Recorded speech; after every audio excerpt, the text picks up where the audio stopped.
जुल्म की इंतहा कर दी गई। इंसान ने बेज़बान जानवर को संग दिल बनकर आग लगा दी। गरीब मेहनत कश के जानवरों को मुबैना आग लगाने का मामला। 3 रोज़ बाद आग से झुलसने वाली भैंस भी जहाँ बहक हो गई।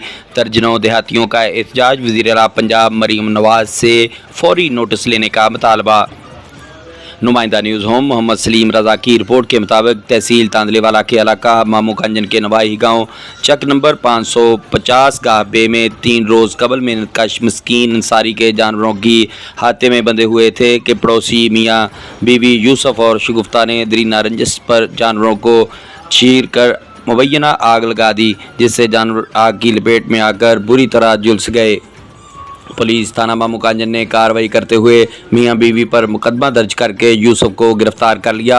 3 रोज़ बाद मेहनत कश की भैंस जाबाक हो गई, जिस पर दर्जनों देहातियों ने मीडिया से एहतजाज रिकॉर्ड करवाया। इन्होंने वज़ीर आला पंजाब मरीम नवाज से जानवरों को आग लगाने के वाक़या पर फौरी नोटिस लेने का मुतालबा कर दिया। जाबाक होने वाली भैंस गरीब ख़ानदान की कफालत का वाह ज़रिया थी, जिसे आग लगाकर मार दिया गया।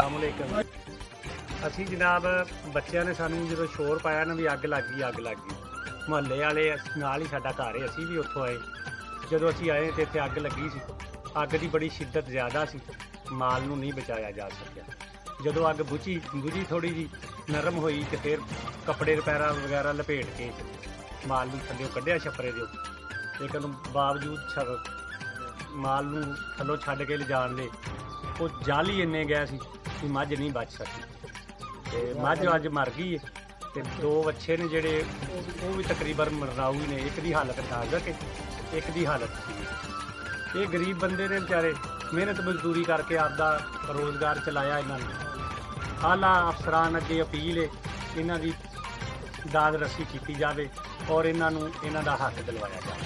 ਪਹੁੰਚੀ ਹੋਈ ਜਿੰਦੇ ਵਿੱਚ ਜਿਹੜੀ ਮੱਝ ਇਹਨਾਂ ਦੀ ਅੱਜ ਮਰ ਗਈ ਹੈ। ਦੂਸਰੇ ਜਾਨਵਰ ਅਸੀਂ ਆਏ ਹਾਂ ਤੇ ਸਾਨੂੰ ਪੁਲਿਸ ਵਾਲਿਆਂ ਨੇ ਫੋਨ ਕੀਤਾ ਤੇ ਅਸੀਂ ਘਰ ਆਏ। ਉਸ ਤੋਂ ਬਾਅਦ ਸਾਨੂੰ ਮੇਰੀ ਭਤੀਜੀ ਨੇ ਦੱਸਿਆ ਵੀ ਖਾਲਾ ਜਦੋਂ ਮੈਂ ਗਈ ਜਿਹੜੀ ਗੁੱਤਾ ਤੁਹਾਡੇ ਹੱਥ ਤੋਂ ਬਾਹਰ ਕੋਈ ਹੁੰਦਾ ਤੇ ਇਹਨਾਂ ਤੋਂ ਉਮਰ ਤੋਂ ਸਵਾ 12 ਨੇ। ਅਸਲਾਮ ਅਲੈਕਮ। ਅਸੀਂ ਜਨਾਬ ਬੱਚਿਆਂ ਨੇ ਸਾਨੂੰ ਜਦੋਂ ਸ਼ੋਰ ਪਾਇਆ ਨਾ ਵੀ ਅੱਗ ਲੱਗ ਗਈ ਮੁਹੱਲੇ ਵਾਲੇ ਨਾਲ ਹੀ ਸਾਡਾ ਘਰ ਹੈ, ਅਸੀਂ ਵੀ ਉੱਥੋਂ ਆਏ।